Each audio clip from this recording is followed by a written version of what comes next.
Salam saudara terkasih, salam jumpa bersama saya Romo Amo MSC dalam RSM Renungan 1 Menit pada hari Minggu tanggal 5 Februari 2023. Selamat berhari Minggu dan selamat beribadah. Saya memuji Tuhan bersama jemaat umat Allah di tempat Anda berada, tapi juga bersama dengan keluarga tentunya menikmati hari Minggu ini dalam sukacita, dalam terang Roh Kudus. Hari ini kita merenungkan tema garam dunia dan terang dunia dari Injil Matius pasal 5 ayat 13 sampai 16. Dalam khotbah di bukit, Yesus mengatakan kamu adalah terang dunia. Kamu adalah garam dunia. Dua hal yang diungkapkan kepada murid-muridnya dan juga kepada orang banyak, yang juga menjadi harapan pewartaan kabar gembira dan juga suatu penegasan atau peneguhan kepada murid-muridnya dan orang banyak. Kamu adalah garam dunia. Dengan apakah garam itu kalau menjadi tawar? Dengan apakah ia diasinkan? Tidak ada gunanya selain dibuang dan diinjak orang.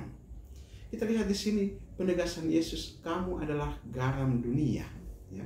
Sebagaimana garam diperlukan untuk melesatkan dan juga mencegah makanan dari kebusukan, atau juga demikian pula orang-orang yang percaya tentunya diharapkan, dan gereja tentunya diharapkan menjadi teladan yang saleh di dalam dunia.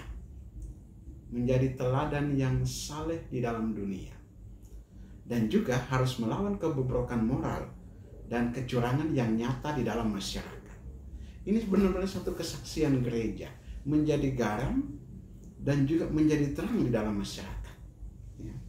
Yesus katakan juga kamu adalah terang dunia. Ya. Pelita dinyalakan, diletakkan di atas kaki Dian supaya ruangan menjadi terang seluruhnya. Demikian juga kamu adalah terang dunia yang menerangi setiap orang dan orang dapat melihat perbuatan-perbuatan baik dan memuliakan Bapamu di surga. Disinilah persis tantangannya ketika kita menjadi garam dunia sekaligus adalah terang dunia yang memberikan kesaksian. Dan juga kita lihat bahwa gereja saat ini perlu memperjuangkan hal ini. Menjadi garam yang tidak busuk, tetapi melesatkan. Menjadi garam yang mencegah makanan dari kebusukan, dari pembusukan. Tetapi memberikan penyegaran rohani, memberikan kesegaran di dalam dunia. Dan ini mengingatkan kita akan jemaat di Laodikia dalam kitab Wahyu.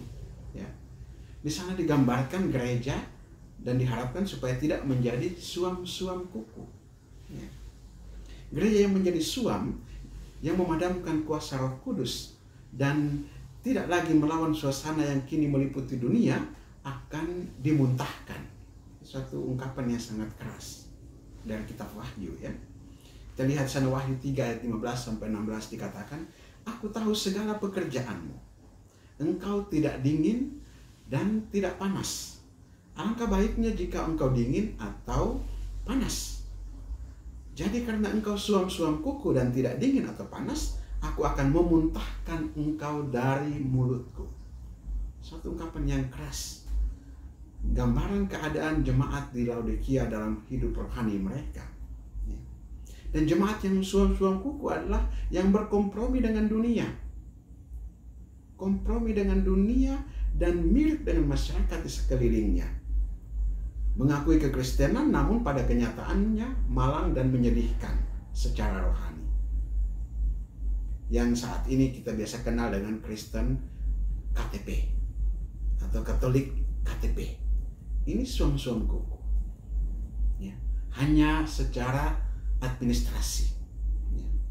Atau juga dengan keras di sini Kristus memperingatkan jemaat akan hukumannya terhadap orang yang suam-suam kuku secara rohani, akan memuntahkan keluar. Dan juga dengan tulus Kristus mengundang jemaat untuk bertobat dan untuk dipulihkan kepada tempat iman, kebenaran, penyataan, dan persekutuan. Jadi betul-betul mau untuk bersatu kembali. Jangan suam-suam kuku. Hendaknya menjadi panas karena dibakar oleh api Roh Kudus.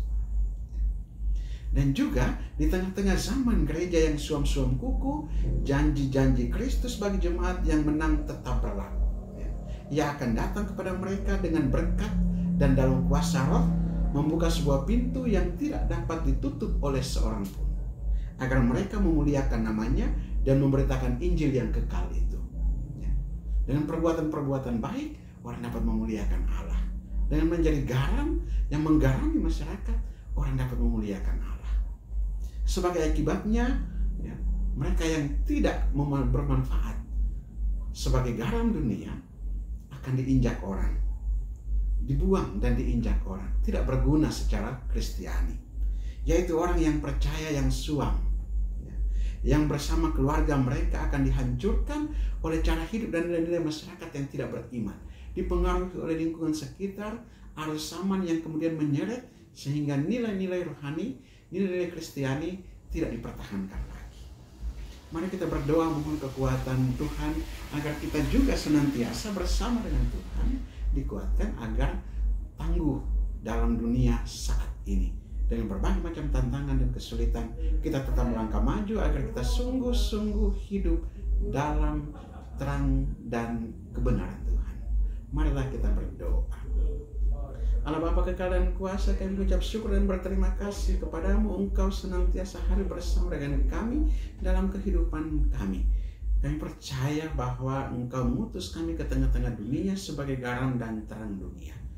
Kami mohon kuatkanlah kami agar sungguh-sungguh berfungsi sebagai garam yang menyadari kehadiran kami, yang mempengaruhi lingkungan di sekitar kami supaya sungguh-sungguh menjadi juga terang yang menerangi orang lain sehingga perbuatan-perbuatan baik kami memancarkan kemuliaan Bapa di sorga. Kuatkanlah kami dalam kelemahan dan semoga kesulitan-kesulitan yang kami hadapi sungguh juga mendapatkan jalan keluar dari persoalan-permasalahan hidup kami, agar kami juga dengan sukacita mewartakan Injil kabar gembira di tengah-tengah masyarakat, di tengah-tengah dunia dan yang penuh dengan tantangan dan kesulitan zaman ini. Semoga kami juga dapat memperoleh kuasa Roh Kudus-Mu agar hidup kami Engkau perbaharui dan seperti anggur yang baru membawa zaman yang baru dalam dunia ini. Demi Kristus Tuhan dan Juru Selamat kami yang hidup dan berkuasa bersama Dikau dalam persekutuan Roh Kudus Allah sepanjang segala masa. Amin. Berkat Allah yang mau kasih turun dan tinggal atas saudara sekalian, Bapa dan Putra dan Roh Kudus. Amin. Saudara terkasih, apabila Anda berkenan dengan renungan ini dan belum subscribe channel ini, Anda dapat subscribe dan klik tanda lonceng untuk mendapatkan update renungan setiap hari.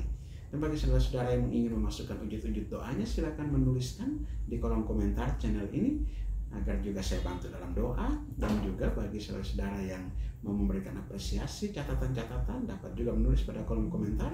Dan atau juga mau membagikan renungan ini, silahkan agar menjadi berkat bagi banyak orang. Shalom, Tuhan memberkati.